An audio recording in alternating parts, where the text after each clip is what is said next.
I want to know, last week was insane. Yeah. On Wall Street. What exactly happened? We lost control of the market. The market dropped 700 points in probably 4 minutes. Yeah. The machines took control. When I walked out, I didn't like the market. I said it's too expensive. And 4 minutes later, I said it's gotten very cheap because it had just plummeted like that. But the rumor I heard is that it was a typo, that some guy typed in billion instead of million. Right. There's only an N between those two, so it's possible that it was a fat finger. But I've got to tell you, Jimmy, the scariest thing was we don't know. I mean, honestly, they called down the heads of the exchanges saying no one knows why it happened. I mean, not very confidence-inspiring. But how is that possible, right? I mean, you think like that can't be the way. It's all run by machines. There's no human touch involved. And the machines just speak to each other. It is the Terminator, okay? It's not only the rise of this. There's no John Connor. We need John Connor for the SEC. Yeah.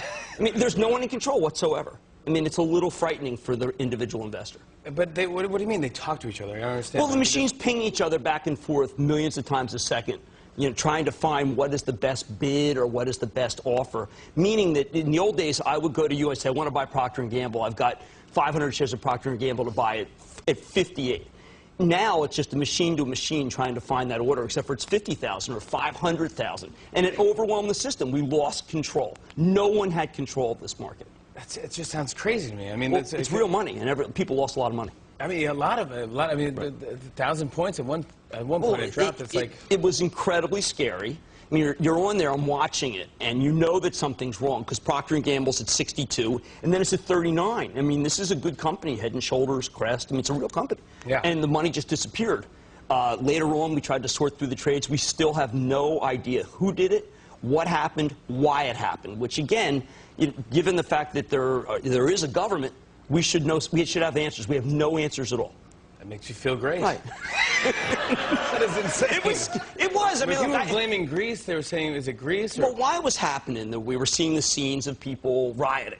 So almost everyone we talked to felt it was real. It's like, yes, it's down because there's rioting in Greece. Yeah. And I was saying, no, it's down. It's completely phony. Ignore it. Don't worry about it.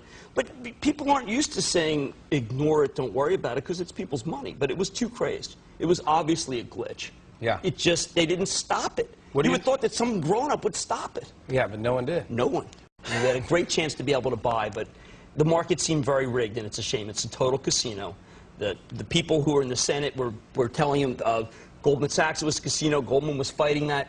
I wish that our stock market were as honest as every casino I go into. Yeah. They have regulations. They have guys looking at the croupiers. You get a fair hand. We do not have that in our stock market. Wow. Do you have pumped-in oxygen? No, and we have clocks. Yeah, clocks. That's the lame part. All right, brother. Well, thanks again for coming on.